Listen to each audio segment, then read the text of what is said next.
শুৱালকুছিত নৰেন্দ্ৰ মোদী বিচাৰ মঞ্চৰ ২২তম প্ৰতিষ্ঠা দিৱস উদযাপন। অসম মহিলা শাখাৰ কামৰূপ জিলা মহিলা শাখাৰ উদ্যোগত নৰেন্দ্ৰ মোদী বিচাৰ মঞ্চৰ ২২তম প্ৰতিষ্ঠা দিৱস আজি শুৱালকুছি বিজেপি মণ্ডল কাৰ্যালয়ৰ প্ৰাংগণত অনুষ্ঠিত হৈ যায়। তদুপলক্ষে মংগল প্ৰদীপ প্ৰজ্বলন, গছপুলি ৰোপণ, মাইলা অৰ্পণ, ৰাষ্ট্ৰীয় সংগীত পৰিৱেশন কৰা হয়। ইয়াৰ পিছত কামৰূপ গ্ৰাম্য জিলাৰ সভানেত্ৰী মিনু দাসৰ সভাপতিত্বত সম্বৰ্ধনা সভা অনুষ্ঠিত হয়। সভাত হাজো শুৱালকুছি অঞ্চলৰ ছপা আৰু বৈদ্যুতিক মাধ্যমৰ সাংবাদিকক একাংশ গামোচাৰে সম্বৰ্ধনা জ্ঞাপন কৰা হয়।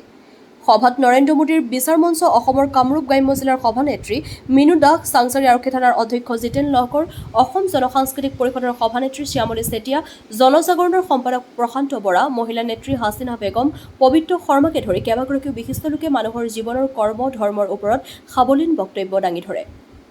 হাজোৰ পৰা কমলাকান্ত দাসৰ ৰিপৰ্ট, AIN লাইভ। প্ৰতিষ্ঠা দিৱস আজি আমি নৰেন্দ্ৰ মোদী বিচাৰ মঞ্চৰ প্ৰতিষ্ঠা দিৱসটো উদযাপন কৰিছোঁ। আমি গ্ৰাম্য জিলাৰ পৰা আমাৰ শুৱালকুছি বিজেপি মণ্ডল কাৰ্যালয়ত আমি প্ৰতিষ্ঠা কৰিছোঁ।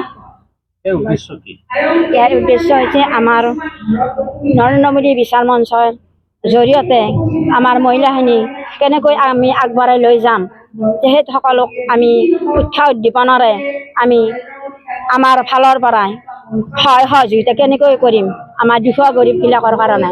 আৰু নৰেন্দ্ৰ মোদী বিচাৰ মঞ্চৰ জৰিয়তে আমাৰ মোদী ডাঙৰীয়াই যিখিনি আমাৰ আঁচনি অসমত আনিছে আৰু ভাৰতবৰ্ষত আনিছে, আমাৰ ডক্টৰ হিমন্ত বিশ্ব শৰ্মা সৰ্বকালৰ জ্যেষ্ঠ মন্ত্ৰী, তেখেতৰ জৰিয়তেও আমি আমাৰ মহিলাগিলাখনক আগবঢ়াই লৈ আমি যাব লাগিব।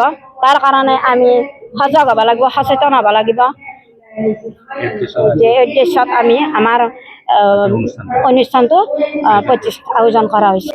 হয়, প্ৰথমতে আপোনালোকৰ প্ৰতিটো সাংবাদিক প্ৰতিগৰাকী এটা জৰিয়তে চেনেলৰ কৰ্তৃপক্ষলৈ আমি সম্ভাষণ জনাইছোঁ।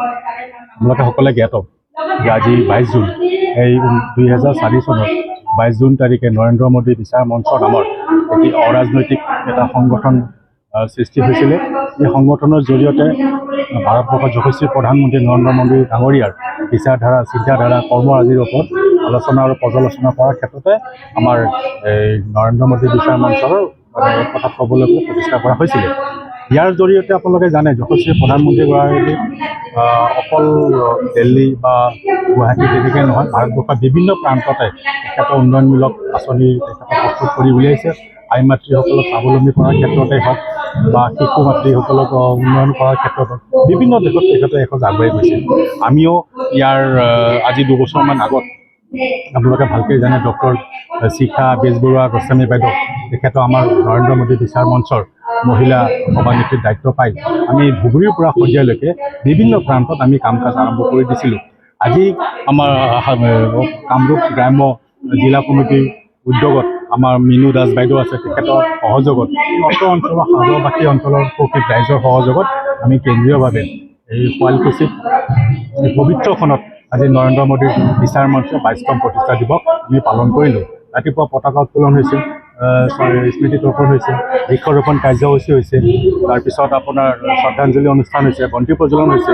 এতিয়া আমাৰ আলোচনা চক্ৰ চলি আছে। যিকোনো খবৰ বিজ্ঞাপনৰ বাবে যোগাযোগ কৰক 7896121996।